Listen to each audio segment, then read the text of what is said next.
त्या म्हणाल्या अगं हे किती सुंदर आहे. तर म्हटलं अहो खोटं आहे ते. मग मला दे, मी करून घेते. आणि 2 अंतरे कसे कसे संपवले आणि त्यांच्याकडे बघितलं तर आशाजी अशा बसल्या होत्या.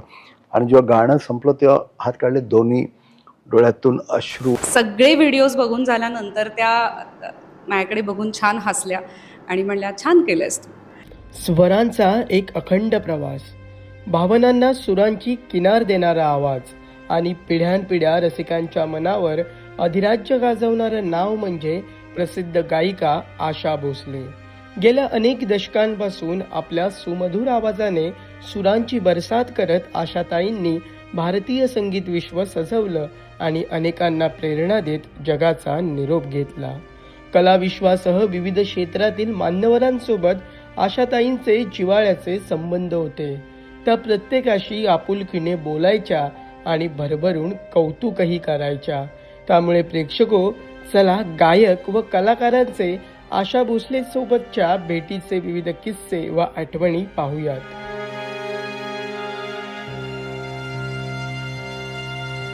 प्रेक्षको, तुम्हाला माहीत आहे का, मराठी कला विश्वातील ज्येष्ठ अभिनेत्री वंदना गुप्ते यांच्या मंगळसूत्राची भुरळ खुद्द आशा भोसले यांना पडली होती. काही वर्षांपूर्वी पुण्यात 4 चौघी नाटकाचा प्रयोग करत असताना वंदना गुप्ते यांनी एका बाईकडून 350 रुपयांचं खोटं मंगळसूत्र घेतलं होतं. जेव्हा एका कार्यक्रमादरम्यान वंदनाताई आणि आशाताईंची भेट झाली तेव्हा वंदना गुप्ते यांचं हे मंगळसूत्र आशाताईंना प्रचंड आवडलं आणि त्यांनी वंदनाताईंकडे मंगळसूत्राची मागणी केली. पहा ही आठवण सांगताना वंदना गुप्ते नेमक्या काय म्हणाल्या. आमचं 4 चौघी नाटक जेव्हा 31 वर्षापूर्वी आम्ही करत होतो तेव्हा पुण्याला एका बाईकडून अभ्यंकर म्हणून, मला नाव पण आठवत आहे, त्या दागिने करणाऱ्या होत्या. तर त्यांनी ते खोटी दागिने होते, तर त्यांनी हे आणलं होतं. तर मला खूप आवडलं. तेव्हा मी ते 350 रुपयाला घेतलं. चांदीचं होतं आणि हे सगळं चांदीचं होतं. आणि हे मी एका कार्यक्रमाला घालून गेले. आशा भोसले त्या कार्यक्रमाला आल्या होत्या आणि त्या म्हणाल्या अगं हे किती सुंदर आहे. तर म्हटलं अहो खोटं आहे ते. मग मला दे, मी करून घेते माझ्या. त्यांना मी दिलं. त्यांनी हे असंच्या असंच खऱ्या सोन्यात करून घेतलं. मग म्हटलं आशाबाईंनी केलं, मग मी का नको करू.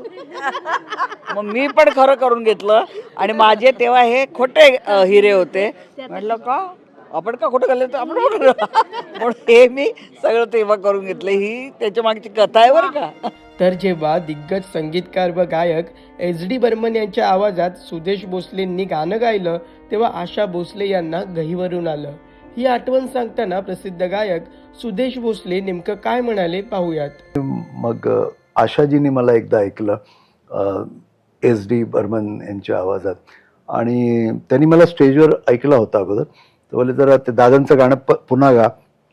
तर मी घाबरलो की आता कसं काय, आशाजींची पहिलीच ओळख आणि गायचं. तरी मी डोळे बंद केले आणि अमर प्रेममध्ये सचिनदांनी गाणं गायलं होतं. झोली में मिठाई के प्रहार लाए मोर सजना के द्वार, हो बीते दिन खुशियों के चार, देखे दुख मन को हजार. हे केलं आणि मी डोळे मिचकावून असे बंद करून गायलो होतो. त्यांच्याकडे बघून गायची हिंमत नव्हती. आणि 2 अंतरे कसे कसे संपवले आणि त्यांच्याकडे बघितलं तर आशाजी अशा बसल्या होत्या. आणि जेव्हा गाणं संपलं तेव्हा हात काढले, दोन्ही डोळ्यातून अश्रू असे. आणि मला वाटलं दादाच समोर उभे राहून गात आहेत, अशा इमोशनल झालं होतं. आणि मग ते गाणं त्यांनी रेकॉर्ड करून घेतलं आणि ते पंचमदांना ऐकवलं. पंचमदा बोले मेरे बाबा ने कब गाए. बोले आपके बाबा ने एक नया लड़का. आणि त्यांनी लगेच मला बोलवलं आणि मला हाँगकाँगला घेऊन गेले. आणि मी आशाजीने इंट्रोड्यूस केलं ना मला की यही लड़का है. तो म्हटलं दादा नमस्ते. मेरे बाप के आवाज में गाते हो. आणि त्यांनी मला हाँगकाँगला घेऊन गेला आणि त्यांनी इंट्रोड्यूस पण मला असं केलं, अब ऐसा लड़का आएगा जो मेरे बाप की आवाज में गाता है. आणि सुनमरे बंधू गायलो तो विंग्समधून पळत आले आणि असे घट्ट मिठी मारून असे 2-3 सेकंद घट्ट एकदम. आणि म्हणतो ना मग, आणि मुंबईला आल्या आल्या पहिला ब्रेक दिला त्यांनी मला. नमस्कार, मी आपली आशा भोसले. हे गाणं जे मी आता तुम्हाला सांगणार आहे ते लता मंगेशकरांचं फार आवडतं गाणं होतं. फडके साहेबांनी मला कसं शिकवलं. कारे दुराव कारे अबोला अपराध माझा असा काय झाला. म्हणजे असं सुरामध्ये काय झाला कारे दुराव असं करायचं. आणि ह्या गाण्याला त्यांनी इतकं एक्सप्रेशन मला देऊन सांगितलं होतं की मी हसायलाच लागले होते. म्हटलं असं गायलं तर लोक वेडं म्हणतील ना मला. नाही चांगलं म्हणते. असं ते शिकवायचे गाणे. त्यामुळं आम्ही समृद्ध होत गेलो. कशी द्यायची गाण्याला कसं छान करायचं हे आम्ही समृद्ध होत गेलो. त्यामुळं मी त्यांना फार मानते. ते माझे गुरु आहेत. स्वरगंधर्व सुधीर फडके, निर्माता लेखक दिग्दर्शक योगेश देशपांडे. वा. आणि त्यांच्या निर्मिती संस्था रेडिफाईन प्रोडक्शन. निर्माते सौरभ गाडवे. या चित्रपटाला माझ्या खूप खूप शुभेच्छा आणि आशीर्वाद. दरम्यान 2024 साली प्रदर्शित झालेल्या स्वरगंधर्व सुधीर फडके या मराठी चित्रपटात अभिनेत्री अपूर्वा मोडक हिने आशा भोसले यांची भूमिका साकारली होती. हा चित्रपट पाहून छान भूमिका साकारलीस अशी शाबासकी आशाताईंनी अपूर्वाला दिली. मी ही भूमिका म्हणजे आमचं शूटिंग आय थिंक झाल्यानंतर मी प्रिसाइजली आशाबाईंना भेटले. आणि त्यामुळे माझे काही फोटोज आणि काही व्हिडिओज असे माझ्याकडे होते आणि आम्ही ते दाखवले त्यांना. आणि त्या म्हटल्या की फोटो बघितले, शांत होत्या त्या आधी, आणि माझ्या मनात खूप विचार चालू होते की आता ह्या काय म्हणणार आहेत किंवा कशा रिॲक्ट करणार आहेत. तर त्या म्हणल्या काही क्लिप्स किंवा व्हिडिओज आहेत का तुझे. तर मी त्यांना घाबरत तेही दाखवले. आणि मग सगळे व्हिडिओज बघून झाल्यानंतर त्या माझ्याकडे बघून छान हसल्या आणि म्हणल्या छान केलं आहेस तू. तर ते जे छान केलं आहेस तू एवढं म्हणल्यानंतर मला माझा कॉन्फिडन्स तिथेच खूप वाढला होता की ठीक आहे मी चांगलं केलं असेल म्हणजे. आणि त्यानंतर दुसरी एक रिॲक्शन अशी आली होती की त्यांची जी नात आहे जनाई, तर तीही फॉर्च्युनेटली तिथे होती. आणि ती ते फोटोज आणि सगळे हे बघून म्हणली की मला लहानपणापासून अशी एक खंत होती की मी माझ्या आजीसारखी दिसत नाही. तर मी का नाही दिसत, मला तिच्यासारखं दिसायचं आहे. पण मला आज तुझ्याकडे बघितल्यावर असं वाटतं की तुझे फीचर्स आणि तुझा जो चेहरा आणि एक ठेवण आहे ती माझ्या आजीसारखी आणि तू जास्त त्यांच्यासारखी दिसतेस. तर ही खरं तर माझ्यासाठी खूप मोठी कॉम्प्लिमेंट किंवा फीडबॅक रिॲक्शन होती. आणि त्यामुळे मला असं वाटलं की ठीक आहे आता मी केलं आहे ते नीट होईल, पुढे पार पडेल. आणि अभ्यास म्हणशील तर मला 3 जणांचं खूप टेन्शन होतं किंवा 3 जणांची रिॲक्शन काय असेल याची उत्सुकता होती. पहिली म्हणजे योगेशची, कारण त्याच्या स्पेसिफिक काही एक्सपेक्टेशन्स होत्या त्या भूमिकेकडून किंवा त्या पात्राकडून.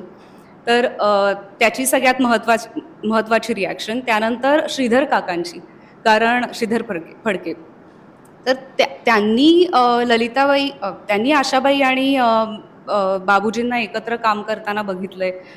त्यांनी स्वतः आशाबाईंबरोबर खूप काम केलं आहे. तर त्यामुळे त्यांना एक्झॅक्टली माहिती आहे की रेकॉर्डिंगच्या वेळेस त्या कशा काम करायच्या, त्या काळामध्ये त्यांचे साधारण एक टेम्परामेंट आणि हावभाव, काय प्रश्न विचारायच्या, कशा गायच्या. तर हे सगळं त्यांना एक्झॅक्टली माहिती होतं. त्यामुळे माझे जे रेकॉर्डिंगचे काही सीन्स होते त्यावेळेस ते तिथे स्वतः उपस्थित होते. आणि त्यामुळे मला त्यांची रिॲक्शनची खूप उत्सुकता होती की आता हे काय म्हणतील. तर तेही म्हणले की तू त्यांच्यासारखं हुबेहूब केलंस. त्यामुळे तिथे एक मला अजून थोडासा कॉन्फिडन्स वाढला. आणि डेफिनेटली खुद्द आशाबाईंनी असं म्हणल्यानंतर छान वाटलं. मी समाधानी आहे या सगळ्या जर्नीबद्दल. तर 2016 साली ज्येष्ठ गायिका आशा भोसले यांना लोकमत जीवनगौरव पुरस्कार देऊन गौरवण्यात आलं होतं. तेव्हा हा पुरस्कार स्वीकारल्यानंतर आशाताईंनी आपलं मनोगत व्यक्त करताना काय म्हटलंय पहा.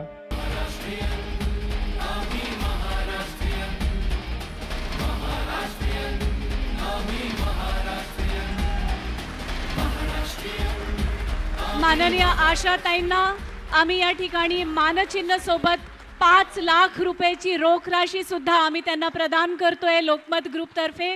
5 लाखाचा चेक त्यांना या ठिकाणी देण्यात येतो. एकदा पुन्हा आशाताईंसाठी जोरदार टाळ्या. खूप वर्ष झाली, 72 वर्ष गाते आहे.